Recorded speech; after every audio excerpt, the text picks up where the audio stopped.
Assalamu alaikum wa rahmatullahi wa barakatuh.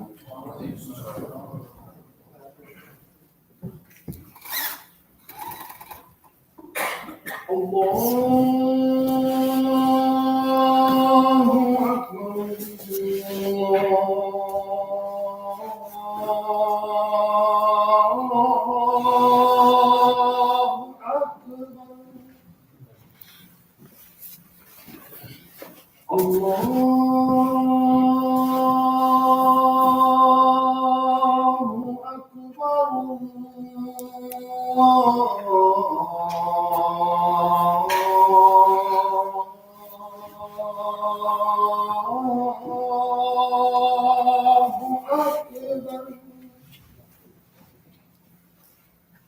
أشهد أن لا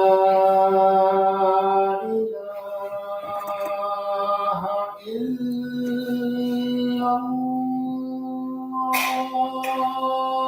الله أشهد أن لا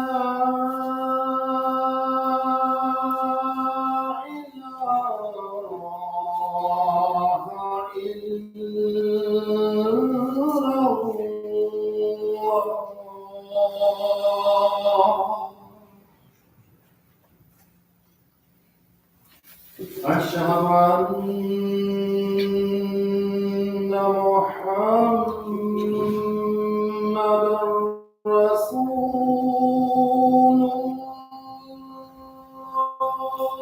الله أشهد أن محمدًا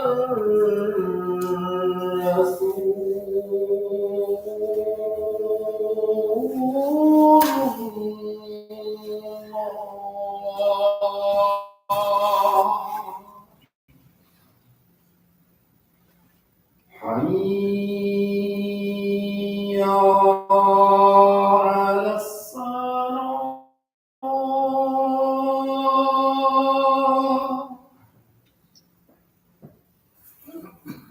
حي على الصلاة حي على الفلاح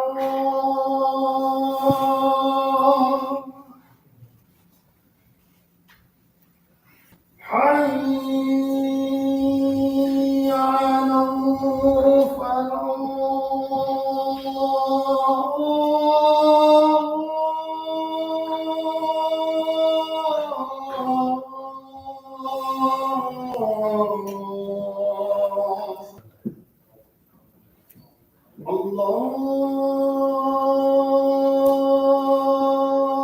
الله أكبر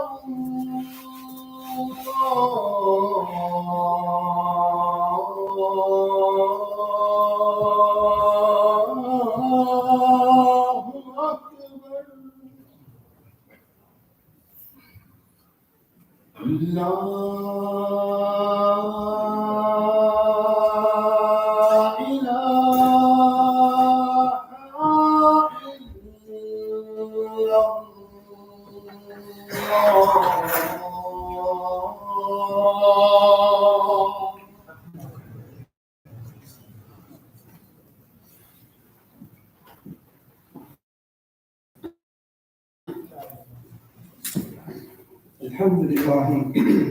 الحمد لله نحمده ونستعينه ونستغفره ونؤمن به ونتوكل عليه ونعوذ بالله من شرور انفسنا ومن سيئات اعمالنا واشهد ان لا اله الا الله وحده لا شريك له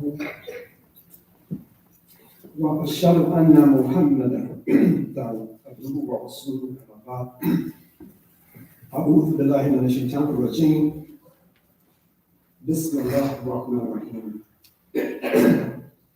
Excuse me. Brothers and sisters, before getting into the primary theme of the Khutbah today, I would ask that we remember our brothers and sisters throughout this Ummah of the Prophet Muhammad sallallahu who may be suffering, whether we know the cause of their suffering or not.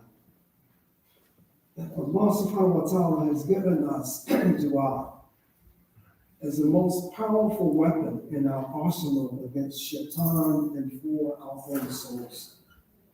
And let us take advantage of this weapon, this tool that Allah subhanahu wa ta'ala has given us. And let us remember our brothers and sisters that we know about their condition or we don't know about their condition. Remember, if it's been, excuse me, very sorry, that it's been an ongoing issue for the last few years, what has been happening to the Uyghur Muslims in China. And you and I know that it's an attempt by the Chinese government to erase a faith, the faith of Islam, that has been amongst the people for so many years that even a Sahaba of the Prophet Muhammad actually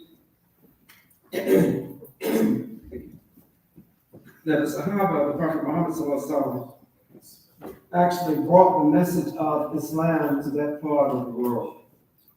But now we know for all of these past years that they have been put into concentration camps and that they have been denied their ability to practice Islam. Let's remember our brothers and sisters in India who are going through a slow motion genocide in front of the world while so many people are embracing its fastest leader, Modi, and embracing him and not mentioning or not criticizing him for what he is allowing and promoting to happen against the Muslims of India. Let us remember our brothers and sisters, the Rohingya, who are stateless now. These are also a people almost from the time of the formation of the country of Burma. There was a Muslim presence and a large Muslim population, and now we know that they are stateless. And almost every single Friday, I ask that we remember our brothers and sisters in Palestine, in Palestine. But today, there's a different kind of appeal. There's a different kind of dua that you and I need to make on behalf of our brothers and sisters. Because just like what's going on with the Muslims in India, we find today even more publicized that open out of the mouths of the leaders of this Zionist state of Israel, calling the Palestinian people animals. It's reminiscent of what happened to those Africans who were brought into the Western Hemisphere and just said that they didn't have a soul. They were soulless people. They're not human beings, so you can do anything you want to them. Similar to what was said about the indigenous people of this country, the Native Americans, that they were identified as being people who are not human beings. So because of that, you can do whatever you want to do to them. And now we see that a similar kind of language we look in South Africa under the years of apartheid.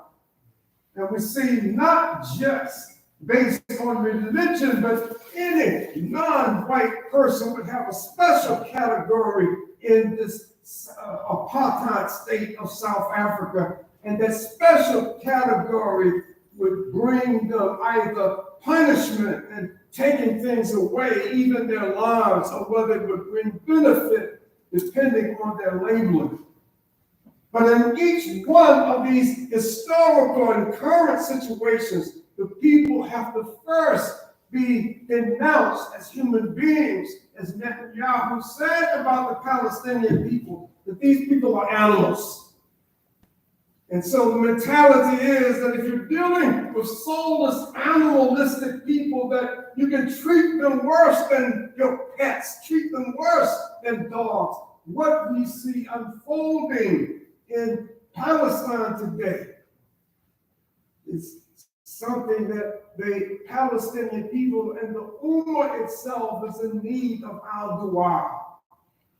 Allah subhanahu wa ta'ala through the Prophet Muhammad sallallahu alaihi wasallam has made it clear that Allah subhanahu wa ta'ala tells us to be careful how you deal with, how you handle the oppressed. Because there's no barrier between the dua of those who are suffering from gloom and Allah subhanahu wa ta'ala. So we look around in areas where we have Muslims, look around in Palestine today. And we have to ask ourselves, are we sincerely, as part of this ummah of the Prophet Muhammad sallallahu alaihi wasallam, are we sincerely making dua to Allah subhanahu wa ta'ala? Are the Palestinian people making sincere dua to Allah subhanahu wa ta'ala? And not saying that we should be impatient. But there's a part, there's a role that each and every one of us must play as part of this ummah. If the Palestinians, the Gazans are hurting, we should feel that pain in our hearts. We should hurt as well. And whether or not we are donating money for the humanitarian crisis, perhaps the worst that this earth has seen in a while, man created a humanitarian crisis where men, women, and children and babies are just being slaughtered. Brothers and sisters, remember our brothers and sisters who are living in the world's largest open-air prison in Gaza and Palestine. But now that open-air prison has turned into an open-air extermination camp. It's like we got you all here in one place at one time. And I just want to add one other point before I move on.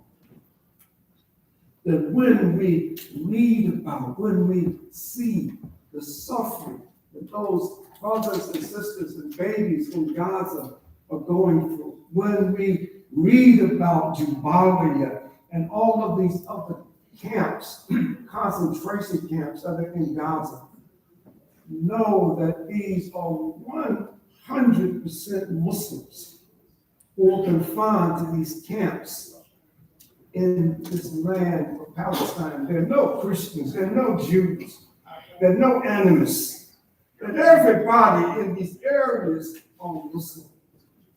So be sincere.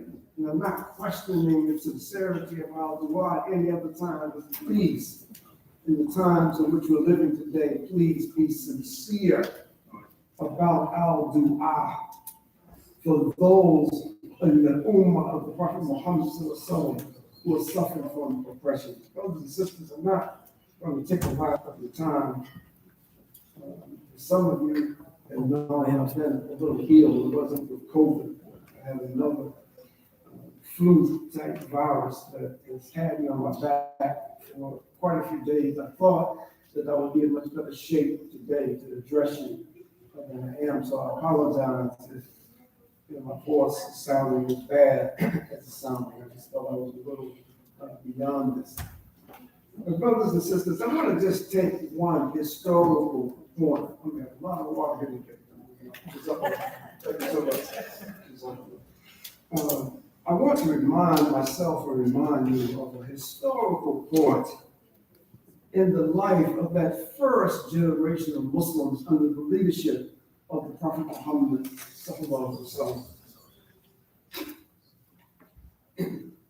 And there are many things that you and I can gain strength from, example from, that we can read about the life of the Prophet Muhammad sallallahu alaihi wasallam. We study his seerah and it's so inspirational.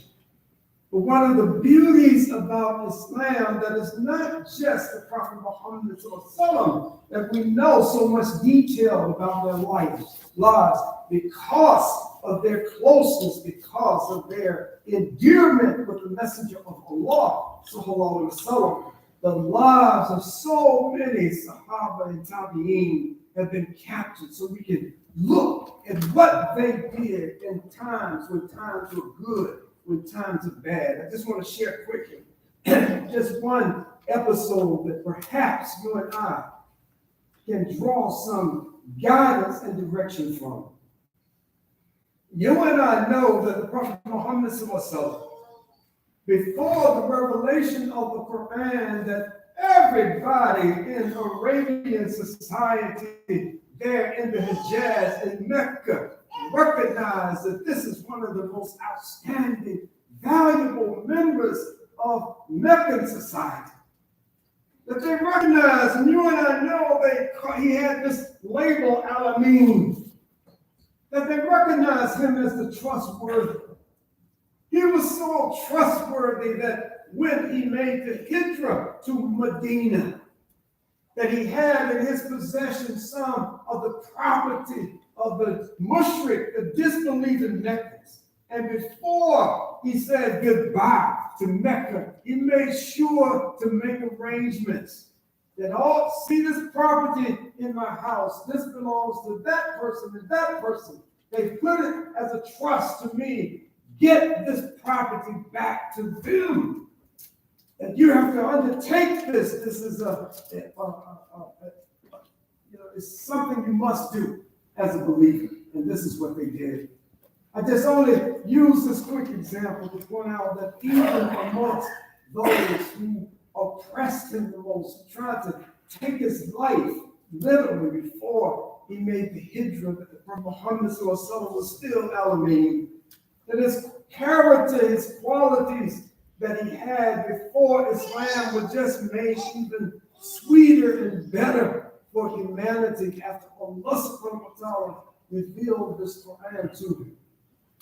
And so you and I know when we read the Syrian literature that in the 7th year of the mission of the Prophet Muhammad the Meccans got so upset with what they saw unfolding right under their eyes, right under their nose, that how Islam was spreading amongst the people. Even though we're doing what we're doing, we're torturing people, we're giving Muhammad the worst time in his entire life, but somehow people are still following Muhammad and renouncing our gods. And so they decided in the 7th year of Revelation that what we're going to do, we're tired of Muhammad. We're tired even of the Bani Hashim. Because those of his tribe, especially his uncle, they're not allowing us to do to Muhammad what we want to do. We want to kill him. We want to beat him to death. But because of his tribe, we can't get to him like we want. And so they said, what we will do, let's take every single one, whether they're Muslim or not Muslim of this tribe of Bani Hashim. Let's exile them out into the desert. Let's put them in the desert. And we'll go even further. We'll say that no one by punishment of being whipped or killed, no one can bring food to these people. Let them starve to death. You believe in this God so much, let him feed you. We're not going to give you water or drink. Whatever you take in the desert, that's all you're going to have. You and I know that this lasted for 3 years. That this boycott of the believers under the leadership of the Prophet Muhammad, not just those of Bani Hashim who were Muslim, but also those who were just members of his tribe had to suffer this consequence as a result of members of Meccan society saying, La ilaha illallah, Muhammadur Rasulullah. And even those who didn't say that, you supported your trials. And so you have to get out here too. There's so many stories, and I don't have the time. You know the stories better than I, but there's so many stories about the kind of deprivation, hardship that the Muslims and the Bani Hashim endured over this period of 3 years. That there's stories about how the Prophet Muhammad ﷺ and some of the Sahaba actually took bark off of trees and tried to boil this bark and then drink that which came from it, to try to imitate, fool their stomachs into thinking this is some kind of new soup. That there's something has to go down for me to stay alive. So let me try to trick my stomach so I won't starve to death.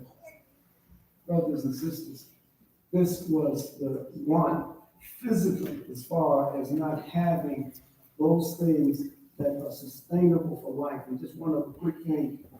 They said, okay, whoever is married, whatever Muslim man is married to a Muslim woman at this time, because the command of Muslim women not being able to marry non-Muslim men had not been set at this particular time. So the leaders of the grave said, okay, divorce these women. If they're out there in the desert, just divorce them. You cut all ties with them. And so we had two of the daughters of the Prophet Muhammad who at that moment were in that situation. This was a tremendous test on so many different levels for the believers. Now fast forward into time. Fast forward a few years. Fast forward to the first physical encounter, first Ghazi, first war between the disbelievers of Mecca and the believers of Medina. And see how did these believers treat these people who had taken their property, who had forced them to have their daughter being divorced simply because she's Muslim. And this joker that she was married to was not Muslim at that particular time. Look at how the believers dealt with their enemies, the enemies of Allah, the enemies of the Prophet Muhammad, the enemies of Islam. And what we will find, and in the interest of time, we don't have the time, but I want to extend the time here today.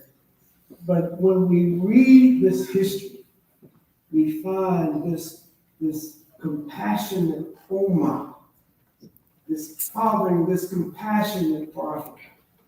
That the Prophet Muhammad in so many occasions could have said, like even at the Battle of Barber, even though it was going against what his natural inclination was due or felt, we have all of these hostages. What are we going to do with them?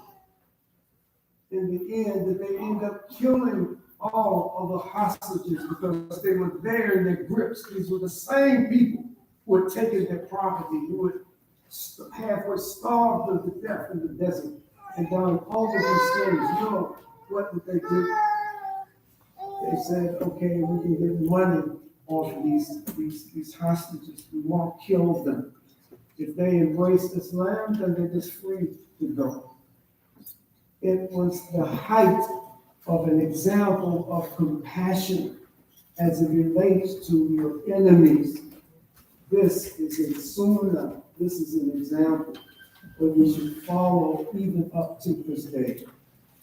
But when we look and we say that in places like in Palestine, that you had this Nakba, this catastrophe, this disaster, 75 years ago, were a people who were living in an area for thousands of years, and their ancestors lived in this area.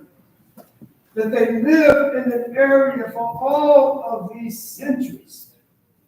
That not until 1948, do you find that the name of that country was changed on world maps. It had never been identified as Israel. Never in the history. But now it was changed from Philistine, from Palestine, to this name, on this false lineage, all of this false association with a land base that we're going back to our homeland, which was absolute nonsense. None of the people, how many American Jews who are the biggest settler terrorists in the West Bank, how many of these settler Jews actually have any kind of lineage in Palestine, in the historical land of Palestine, that was Palestine all the way up to 1947. How many in Europe have a historical lineage to that historic land of Palestine up until 1948? They don't. But what did the Prophet Muhammad do? How did he treat the people? What was his reaction to the people that had driven him out of his home? This, in all circumstances, all the way into Qiyamah, is what you and I have to follow as our guide.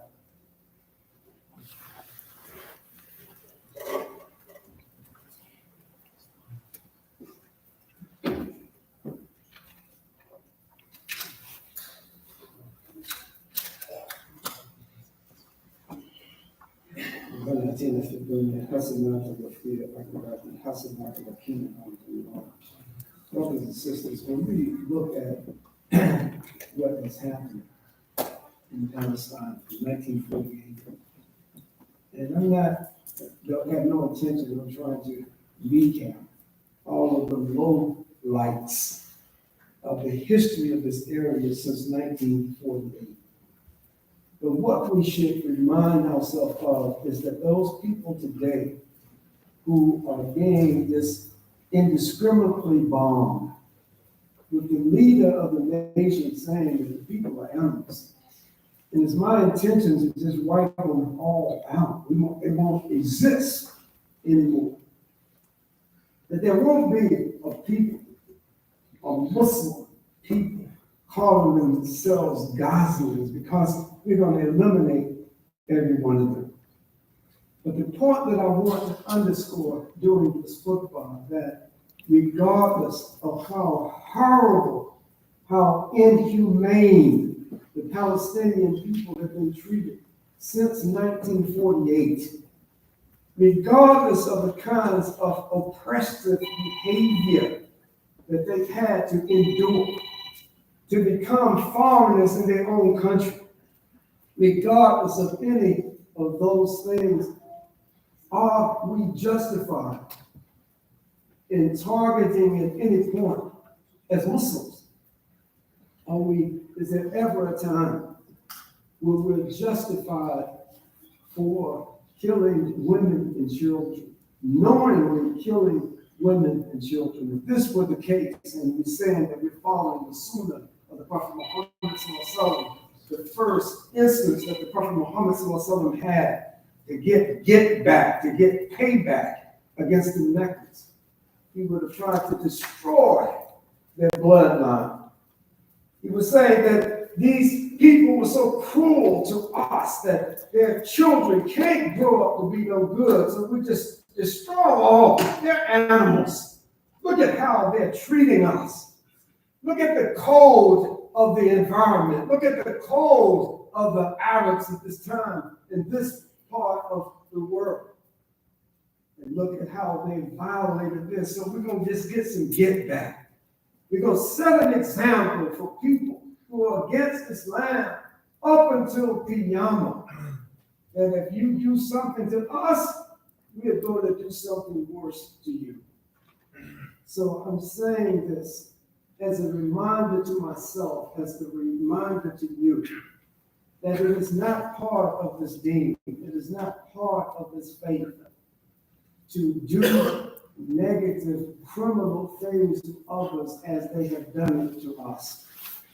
So just because what has happened for the last 75 years to the Palestinian people is not a justification for us to, this is not my personal opinion, according to the Quran and the Sunnah of the Prophet Muhammad sallallahu alaihi wasallam, there's no justification for us to target non-combatants, to ever target women and children, even to kill animals or destroy crops deliberately, even in times of warfare. And so when we make dua of the people in this very troubled part of the world, of the Muslims in Palestine, whether it's West Bank, they're suffering tremendous oppression in the way that entire neighborhoods of Palestinians have been taken on the West Bank as well. They're being oppressed tremendously, even on the West Bank, not just in Gaza. But as we make dua, that Allah subhanahu wa ta'ala protect our brothers and sisters of Philistine, protect any the Muslims who are suffering from oppression, whether it's at their own hands or by some other people. That we make salah, that Allah subhanahu wa ta'ala restrain our hands and purify our hearts so that we will not fall into the behavior of the disbelieving people. Brothers and sisters, I have a couple of announcements. The first one is that immediately after you pray your sunnahs, I've been given a